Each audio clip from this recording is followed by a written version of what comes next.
and welcome back to the follow-up episode of Well, This Happened. Now this week we had Cam.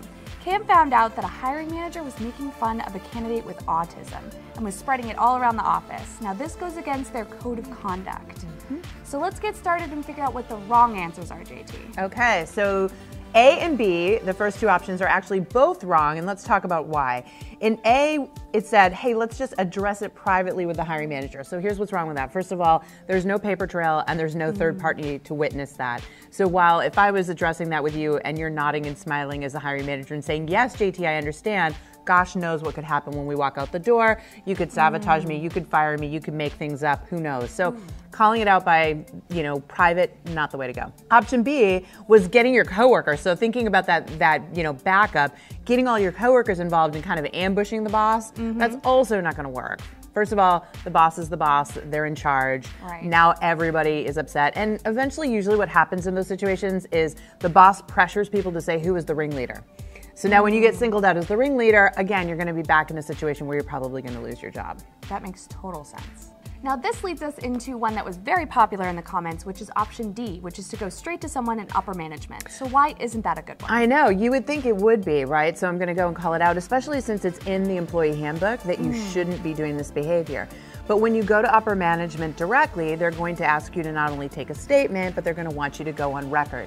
Now, it's going to become a game of he said, she said in that situation. They're gonna go to the manager, say, this person has filed a complaint against you, and now all of a sudden, you're gonna hear the boss saying, oh, they're slandering me, they're making this up. So once again, you're just putting yourself in a situation where you're gonna end up being the loser.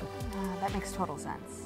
By process of elimination, this brings us to the correct answer, which is C, to submit an anonymous complaint to HR about what you witnessed. Yeah, it's definitely the way to go. So in an organization that has a handbook like this, obviously there are going to be ways to submit an anonymous note. Now what I would do is not send an email, obviously there's a paper trail there, but I would type up what you saw and be very specific and detailed in everything in terms of what happened before, during, and after.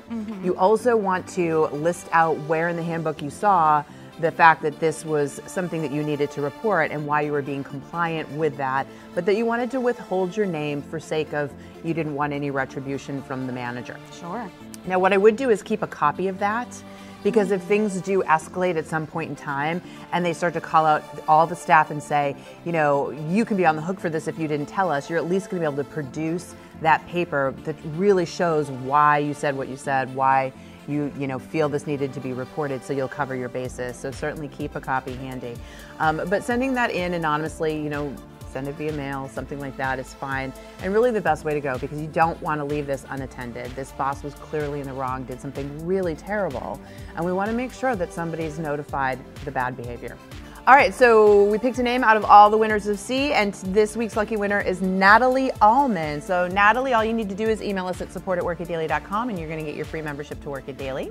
Do you have a crazy situation like this that's happened during your job search or at work? Be sure to email us at support@workitdaily.com.